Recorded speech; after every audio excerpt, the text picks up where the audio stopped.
نحمده ونصلي على رسوله الكريم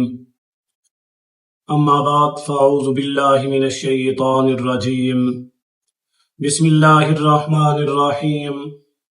قال الله تبارك وتعالى في كلامه المجيد والفرقان الحميد ومن أهل الكتاب من إن تأمنه بقنطار يؤده إليك ومنهم من إن تأمنه بدينار لا يؤده إليك إلا ما دمت عليه قائما ذلك بأنهم قالوا ليس علينا في الأميين سبيل ويقولون على الله الكذب وهم يعلمون بلى من أوفى بعهده واتقى فإن الله يحب المتقين صدق الله العظيم۔ میرے واجب الاحترام خواتین و حضرات، ارشاد باری تعالی ہے وَمِنْ أَهْلِ الْكِتَابِ، اور اہل کتاب میں سے ایسے بھی لوگ ہیں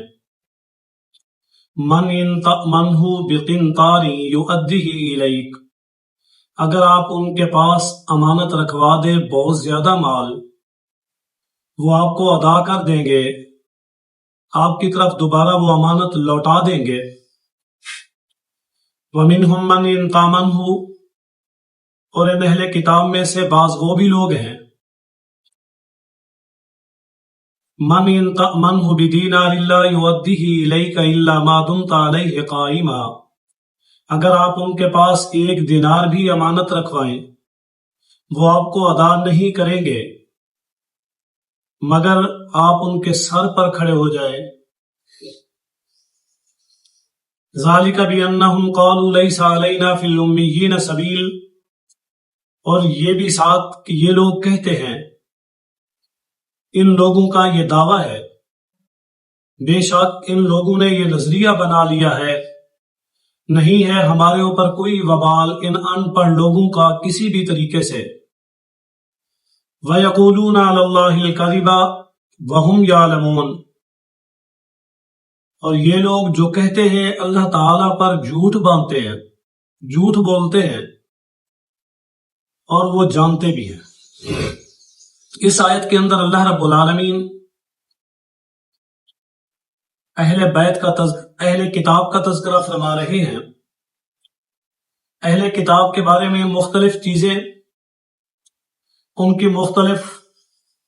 کمزوریاں، خامیاں، ان کے عقائد نظریات کے اندر جو خرابیاں موجود تھی،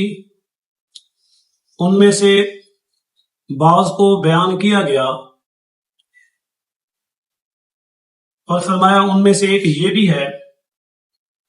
کہ ان میں اچھے اور برے لوگ دونوں طرح کے موجود ہیں۔ ایک قسم تو ایسی ہے جو فطرت سلیمہ پر ہے، جو صحیح راستے اور صحیح طریقے پر چلنے والی ہے، جنہیں اللہ رب العالمین نے اس دور کے اندر اسی دین پر رکھا ہوا تھا، لیکن پھر ایسا وقت آیا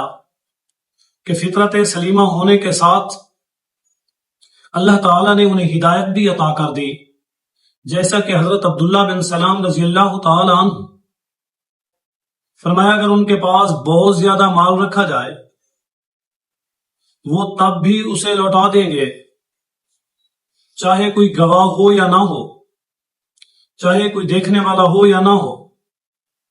چاہے کوئی لکھت پڑھت ہو یا نہ ہو، وہ اللہ کے ڈر سے، اللہ کے خوف سے اس کی ادائیگی کر دیں گے۔ اور ان لوگوں میں ایسے بھی ہیں اگر ایک دینار بھی ان کے پاس رکھوا دیا جائے وہ آرام سے واپس نہیں کریں گے یہاں تک کہ ان کے سر پر آپ کھڑے ہو جائیں اور یہ کہیں کہ میں لے کے ہی چھوڑوں گا وگرنہ کسی صورت آپ کو نہیں چھوڑوں گا۔ تو جب ان کو کوئی راستہ نظر نہیں آئے گا پھر وہ اس ایک دینار کی ادائیگی کریں گے، اگرچہ ان کے گواہ بھی موجود ہوں اور ان کا سارا لکھت پڑھت کا طریقہ کار بھی موجود ہو۔ اور فرمایا اور ان لوگوں کا نظریہ یہ ہے کہ یہ امی لوگ ہیں، ان پڑھ ہیں، جو ان کے اوپر ہمارا کوئی حساب کتاب، کوئی وبال، کوئی مصیبت نہیں ہے، بلکہ جو کچھ بھی ہم ان سے بٹور سکتے ہیں بٹور لیں، جو ان سے لے سکتے ہیں چھین سکتے ہیں چھین لیں۔ اور وہ منسوب کرتے ہیں اس بات کو کہ اللہ کی طرف، کہ اللہ تعالیٰ نے ہمیں علم دیا اور ہمیں یہ بتایا کہ آپ ان سے سب کچھ لے سکتے ہیں، فرمایا یہ جھوٹ بولتے اور یہ جانتے بھی ہیں کہ یہ غلط ہے، بلکہ اللہ کا حکم تو یہ ہے من اوفی بعہدہ، جو اپنے عہد کو پورا کرے، واتقی اور اللہ سے ڈرے، فإن اللہ یحب المتقین، بے شک اللہ تعالی تقوی اختیار کرنے والوں سے محبت کرتے ہیں۔ اللہ تو وعدہ پورا کرنے والوں سے، اپنا خوف رکھنے والوں سے محبت کرتے ہیں، نہ کہ ان جیسے چوروں اور ڈکیٹوں سے۔